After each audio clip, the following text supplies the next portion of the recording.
मैं जानता भी, मैं तो ऐसे शक्ल से ही देखा इनको यहाँ पर। अब ये पता नहीं है कि वह हैं कि नहीं है, लेकिन मेरे हिसाब से नहीं है, क्योंकि जिस रियाज साहब का नाम ये ले रहे हैं वो रियाज साहब अगर हमारी पार्टी में होता तो यहाँ मीटिंग में होना चाहिए था, यहाँ तो था नहीं वो। बाकी तो बच्चों को मतलब आपने नाम क्लियर कर दिया, रियाज बोल दिया मैंने आपको, अब क्या करता हूँ। तो रियाज साहब भेजे हुए लोग थे वो तो बोल रहे थे वही, आपने सुना ना, आप तो इतने कैमरे बजा रहे थे तो मुझे क्या आपकी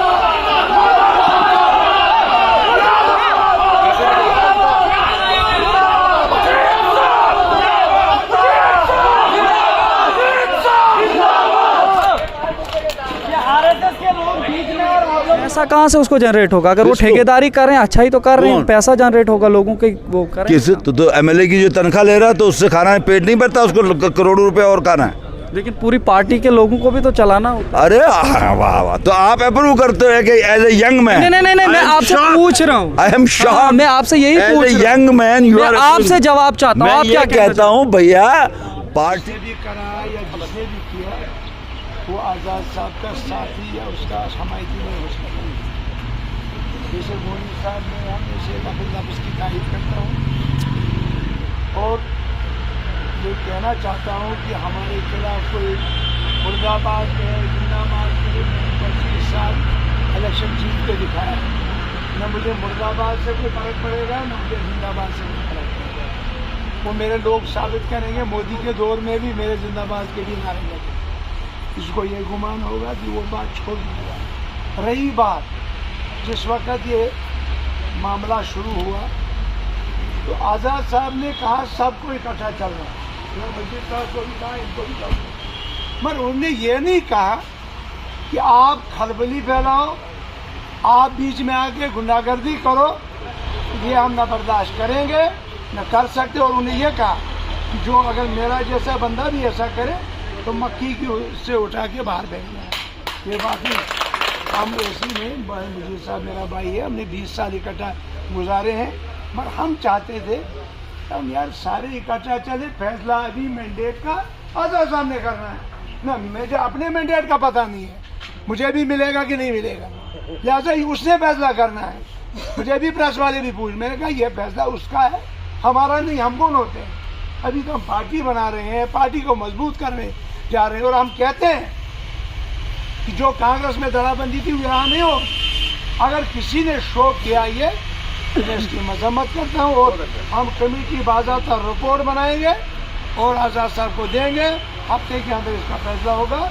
जय हिंद। अस्सलाम वालेकुम, आदाब नाज़रीन, शोम चैनल डोडा से मैं आपका मेज़बान इदरीस फलाही आप सब लोगों की जानकारी के लिए बताना चाहूँगा कि इस वक्त हमारे साथ मोहम्मद असलम गोनी साहब हैं, भद्रवाह के रिहायशी हैं, और इन्होंने बहुत ही कदीम ज़माने में अगर देखा जाए तो इन्होंने भद्रवाह में इंतखाबात लड़े थे और उसके बाद ये कांग्रेस में थे, और साफ़ तौर पर इन्होंने हमारे साथ जो बताया था कि ये आज़ाद साहब की वजह से ही कांग्रेस के अंदर आए थे, लेकिन इससे पहले कांग्रेस में आज़ाद साहब के ख़िलाफ़ इलेक्शन लड़ा था। तो ये पूरी जानकारी शायद मेरे तक जो पहुंची है ये बिल्कुल दुरुस्त मैं फरमा रहा हूँ। आप दुरुस्त कह रहे हैं। मैं असल में एक वकील हूँ पेशे से, और रियासत का एडवोकेट जनरल भी रहा हूँ। फ़ारूक अब्दुल्ला साहब जब चीफ मिनिस्टर थे उस वक़्त, तो अब एक सीधा सादा अदना सा वर्कर हूँ इस पार्टी का।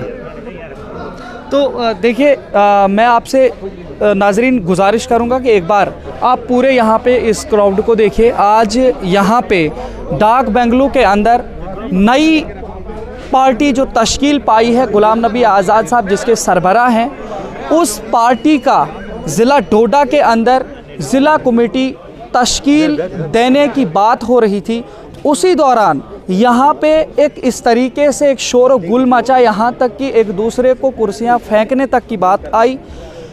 मोहम्मद असलम गोनी साहब से हमारा इंटरव्यू इसीलिए हुआ कि इन्होंने ही उस पूरे मामले को रोका। अब इन्हीं से पूरी जानकारी लेते हैं कि असल में वो मसला क्या था। सर, आपसे जानना चाहूँगा क्या पूरा मामला चल रहा था? एक तरफ से आप पार्टी के ओहदेदारान बना रहे थे, दूसरी तरफ से कुर्सियाँ लड़वा रहे थे। देखिए, हमने तो लगभग सारी कार्रवाई मुकम्मल कर ली थी। मैंने यहाँ पर तमाम ब्लॉक से नाम भी लिए थे जो प्रपोज़ल लेने थे, वो लेके हम अंदर गए थे। तो नमाज का टाइम था, नमाज़ पढ़ने गए, तो उसी दौरान खाना भी खाया। तो बाहर से यहाँ के आसिफ गत्तू साहब आए, उन्होंने कहा जी बाहर कुछ लोग आए हैं। अब देखने को देखिए कई चीज़ें होती हैं जो बातों में बयान नहीं की जाती हैं। मैंने मुख्तसर तौर पे यहाँ पे तमाम जो मेरे साथी यहाँ पर बैठे हुए थे, मैं उनको साफ़ तरीके से बताया कि ये इस किस्म का ये हॉलीगनिज़म है, ये कोई ग्रुपिज़म नहीं था, कोई पार्टीज़म नहीं था, ये हॉलीगनिज़म था, कोई पार्टी का। हम इन लोगों को तो जानते भी नहीं, ये 10-11 लड़के जो वहाँ पर बाहर थे। अब वो कोशिश कर रहे थे बताने की कि वो किसी एक लीडर के साथ हैं जो यहाँ के कोई लोकल हैं, उनके साथ हैं। कौन लोकल? तो जो भी हैं, अब नाम लेके क्या मतलब हो गया, अब वो हमने नोटिस किया है कौन है वो कौन नहीं है, और उसके बारे में हम कमेटी की तरफ से। आपको क्या लगता है कि वो सिखा के भेजे गए थे? नहीं, जाहिर है, देखिए मैंने उन बच्चों को पूछा, बच्चे हमारे ही हैं, वो भी वो कौन से कोई गैर हैं। उन बच्चों को मैंने पूछा, मैंने कहा मुझे बेटे बताओ आप मीटिंग में थे? तो झूठ बोला उन्होंने कि हम थे। लेकिन फिर मैंने उनको कहा कि अगर आप मीटिंग में थे और अगर आपको किसी किस्म का कोई रिजर्वेशन था, तो अगर हम 3 घंटे से मीटिंग कर रहे थे तो आपने बोला क्यों नहीं? आपने उठ के, जैसे शराफत से कोई इंसान उठता है, उसको कोई कंप्लेंट होती है, कोई उसको गिला करना होता है, कोई शिकवा करना होता है, तो उठ के वो कर सकता है ना। सभी लोग तो बैठे थे आगे। अगर आप नारा दे रहे हो सुरूरी साहब का, तो सुरूरी साहब भी तो वहीं पे बैठे हुए थे, मैं भी वहीं पे, मजीद साहब भी वहीं पे बैठे हुए थे। तो अगर उनको कोई बात करनी थी, मसला ये नहीं है, पार्टियों में आर्गूमेंट होना, तनकीद करना, ये ज़रूरी चीज़ें हैं, लेकिन गुंडागर्दी के लिए कोई जगह नहीं, गुंडागर्दी करने की कोई कोशिश करे उसके लिए कोई जगह नहीं है। और मैं कुछ वाक़ात से यहाँ पे मुझे ज़्यादा मैं बाखबर हुआ, और मुझे लगता है कि इस किस्म के लोग, मैंने तो अपना वर्डिक्ट दे दिया। मैंने तो यहाँ पे जितने हमारे साथी थे, मैंने सबको अपनी तरफ से तो बोल दिया कि भाई मैं आई विटनेस होकर ये कहता हूँ कि ये बर्दाश्त नहीं किया जाएगा, और जो भी इनके पीछे वो इस पार्टी में नहीं रह सकता। हम किसी को भी इस तरीके से पार्टी में रहने देंगे, हमें कोई ऐसा नहीं है। हमारे साथ शरीफ लोग हैं, हमारे साथ अच्छे लोग हैं, हमारे साथ वो लोग हैं जिन लोगों में कोई मुकाम है। हम ये गुंडागर्दी वाली पॉलिटिक्स को नहीं फ़रोग देंगे किसी भी तरीके से, किसी भी तरीके से। आज़ाद साहब इसको कभी फ़रोग नहीं देंगे। तो आप लोगों का क्या कदम रह सकता है इस पर, क्या एक्शन लेंगे आप इस चीज़? कौन? हमको तो ये सामने दिख गया। मैंने तो अपनी तरफ से कहा कि इस किस्म के लोगों के लिए पार्टी में कोई, पार्टी से निकाल देने वाला पार्टी में है। अभी तो हमारी पार्टी में क्या है, देखिए हमारी पार्टी में अभी कोई बॉडी नहीं बनी है, कोई चीज़ नहीं, उसी की तो हम कोशिश कर रहे थे। आज जो ये सारा मीटिंग वगैरह यहाँ पर थी, हमारी बॉडी में सिर्फ कुछ फाउंडर मेंबर्स बने हैं, जो फाउंडर मेंबर्स हमको उस वक्त चाहिए थे 200 के करीब पार्टी को रजिस्ट्रेशन करने के लिए, लेकिन लोग बहुत ज़्यादा आ गए, तो वो कुछ 600-700-800 मेंबर बन गए। वो बेसिक मेंबर जो हैं हम वेरीफाई करेंगे कि इन लोगों में से तो नहीं कोई बेसिक मेंबर है, हम पता करेंगे ये लोग थे कौन, और अगर इनका ये रवैया है, ये तरीक़ाकार है, तो ऐसे लोगों के लिए पार्टी में कोई जगह नहीं है। क्योंकि हम शराफत से हम यहाँ के लोगों को अमन अमान देना चाहते हैं, हम यहाँ के लोगों को इस चीज़ की तसल्ली देना चाहते हैं कि वो एक खुले माहौल में जी रहे हैं। ये नहीं यहाँ पर आपकी पार्टी की मीटिंग के अंदर आए हुए लोग आप ही के तो हो सकते हैं, लेकिन वजह क्या है कि आप ही के पार्टी के लोग आपकी पार्टी के अंदर आकर के खलबली मचाने की कोशिश कर रहे हैं? ये ज़रूरी नहीं है कि मेरे यहाँ पे अभी बताया कि अगर मेंबरशिप उनकी बेसिक होगी हम उनसे निकालेंगे, इसका मतलब है आपकी नहीं, अगर होंगे, मुझे तो पता नहीं ना है, मैं तो जानता भी नहीं ना हूँ, मैं जानता भी, मैं तो ऐसे शक्ल से ही देखा है उनको यहाँ पर। अब ये पता नहीं है कि वह हैं कि नहीं है, लेकिन मेरे हिसाब से नहीं है, क्योंकि जिस रियाज साहब का नाम ये ले रहे हैं, वो रियाज साहब अगर हमारी पार्टी में होता तो यहाँ मीटिंग में होना चाहिए था, यहाँ तो था नहीं वो। बाकी तो बच्चों को मतलब आपने नाम क्लियर कर दिया, रियाज बोल दिया मैंने आपको, अब क्या करता हूँ। तो रियाज साहब भेजे हुए लोग थे वो तो बोल रहे थे वही, आपने सुना ना, आप तो इतने कैमरे बजा रहे थे, तो मुझे क्या, मेरी ज़बान से उतना ही सुनिए जो आपको पता नहीं चला। अच्छा, एक सवाल आपसे, आप भदरवा के रहने वाले हैं, पहली बार आपसे मुलाकात हो रही है, लेकिन आपको मैं एक सवाल ये पूछना चाहूँगा। जिस आज़ाद साहब की आप बात कर रहे हैं, ख़ास तौर से भदरवा के अंदर टूरिज़्म हब को अगर फ़रोग देने का काम किया तो आज़ाद साहब का नाम आता है। आप उसी भदरवा से, आज़ाद साहब जब ओहदों पर नहीं रहे, जब वो कांग्रेस में रहे और बीजेपी की सरकार आई, और आप भद्रवाह के लोग क्या कर रहे हैं कि भद्रवाह डेवलपमेंट अथॉरिटी या जो टूरिज़्म वहाँ का है, जो बना हुआ था वो भी बिगड़ चुका है, नया कुछ बना नहीं, तो उस पर आप लोग बात क्यों नहीं? हम क्या करें? वहाँ पे लोगों ने बीजेपी के 4 एमएलए तो आप लोगों ने दे दिए बीजेपी को, उन 4 बीजेपी के हमने तो नहीं दिया, हम मीडिया के लोग। नहीं भाई, आप भी तो वोटर हो ना यहाँ पे यार। आप मीडिया के कोई इंसानों से अलग थोड़े हो गए, इंसान तो आप भी हो ना। जैसे मैं इंसान हूँ वैसे आप भी हो। मैंने भी एक वोट डाला, मेरा गलती से चला गया हो कहीं इधर उधर तो हो गया उधर का उधर। आपने गलती से इधर उधर दिया तो हो गया इधर का उधर। वोट कोई गलती से थोड़ी ना देगा, अपना कीमती। अरे वही मैं कहता ना, कीमती वोट था ना। तो मुझे आप बताइए, 4 एमएलए यहाँ बीजेपी के बने ना। 4 एमएलए में से आप मुझे बताइए कि इनमें से ठेकेदार कौन नहीं? पहली बात, पहला सवाल आपको अब पूछता हूँ, क्योंकि आप यहाँ रहते हो, मैं ज़्यादा जम्मू में रहता हूँ। तो मतलब अपना कारोबार इंसान छोड़ दे किया ना क्या? पॉलिटिक्स अगर खेलनी है तो पॉलिटिक्स बनने के मतलब पॉलिटिशियन बनने के बाद आपने अपना कमाना छोड़ देना है, सिर्फ लोगों का देख। असल में हकीकतन अगर किसी इंसान को लोगों की खिदमत करनी हो तो उसका अपना काम छोड़ना। पैसा कहाँ से उसको जनरेट होगा? अगर वो ठेकेदारी कर रहे हैं, अच्छा ही तो कर रहे हैं, पैसा जनरेट होगा लोगों के, वो कर रहे हैं। किस तो एमएलए की जो तनख्वाह ले रहा है तो उससे खाना है, पेट नहीं भरता उसको, करोड़ों रुपए और खाना है। लेकिन पूरी पार्टी के लोगों को भी तो चलाना होता है। अरे वाह वाह, तो आप अप्रूव करते हो कि एज ए यंग मैन? नहीं, मैं आपसे पूछ रहा हूँ। I am shocked. मैं आपसे यही पूछ रहा हूँ, यंग मैन यू आर। आपसे जवाब चाहता हूँ, आप क्या कहता हूँ भैया, पार्टी में सही है या गलत है इसको आप बताइए। इसीलिए उसने किस वजह से किया होगा वो उसको पता हो। मैं इसलिए इलेक्शन आज तक नहीं जीत पाया, जो पहले मैंने इलेक्शन लड़े, मैं इसलिए नहीं जीत पाया क्योंकि मैंने कभी लोगों को ये नहीं बोला यहाँ पर क्या है, एमएलसी बन गया तो 20% खाएगा, मौका मिल गया तो 30 खाएगा, मौका मिल गया तो 40 खाएगा। ये तो गरीबों का खून खाने वाली बात है ना। आप क्या कर रहे हो? आप एमएलसी बनते हो, एमएलए बनते हो, एमपी बनते हो, एमपी लेड फंड आपका होता है, उसको क्या करते हो आप एक दूसरे आदमी को बोलते हो भैया ये 100 रुपया मैंने दिया, ये 60 रुपया हो गया तुझे, 40 हो गया मेरा, ये 60 रुपये में तू कुछ कर या नहीं कर, तेरा काम, जा। यही करते हैं ना। तो ये क्या किसी तरीके से आपको लगता है कि ये लोगों के लिए अच्छा है? ये लोगों के लिए अच्छा नहीं ना है। अब कोई आदमी जिस वक्त ठेकेदारी करता है, आपको मालूम है कि यहीं पर ये जो आपके पीछे एमएलए थे, यहाँ पर बीजेपी के एमएलए जो आपने बनाए थे, उसने क्या किया था? वही पैसे लाए थे जो ठेकेदारी करके लाए थे, वो पैसे लगाए यहाँ पर और सीट ले ली। बीजेपी फेवर भी था, मोदी साहब का फेवर भी था, लेकिन उनको पता था कि अगर 50 लाख खर्च करेंगे तो हमको इसके 50 करोड़ बनाने हैं। ये लॉटरी की टिकट खरीदते हैं। धंधे वाले को मैं ये कहूँगा, मतलब मैं हमारे में भी अगर धंधे वाले हैं, बिजनेस वाले लोगों को पॉलिटिक्स में जगह नहीं होनी चाहिए। आपका मकसद क्या है? आप क्या चाहते हैं लोगों को मतलब बताना कि क्या होना चाहिए? ठेकेदारी को छोड़ के क्या पेशा अपना करके लोगों की मदद करें? भैया मेरे आप अलग बात कर रहे हो, मैं कहता हूँ भैया जब तक वो ठेकेदारी करता था तब तक ठीक था। अगर भद्रवाह का एमएलए ठेकेदारी करता था, एमएलए बनने से पहले ठीक था, लेकिन जब वो एमएलए बना, अब खुद तो नहीं कर रहा, अब भाई से करवा रहा है, अब भाई से नहीं करवाया तो भाई के बेटे से करवा रहा है। और इस तरीके से जो जेन्युइन लोग हैं, जो काम करने वाले, एक तो उनका हक खाता है, दूसरा चूंकि वो एक पोजीशन पे है तो उसमें ज़्यादा रेट भी उसको मिल जाता है, और सारे के सारा वो वज़न जो है वो गवर्नमेंट एक्सचेकर के ऊपर पड़ जाता है, गवर्नमेंट एक्सचेकर रुइन हो जाता है। आज तक इन लोगों ने इसके सिवा मुझे बताइए ना, आप कहते हो भद्रवाह के लोगों ने क्या किया अगर वहाँ डेवलपमेंट हुई थी?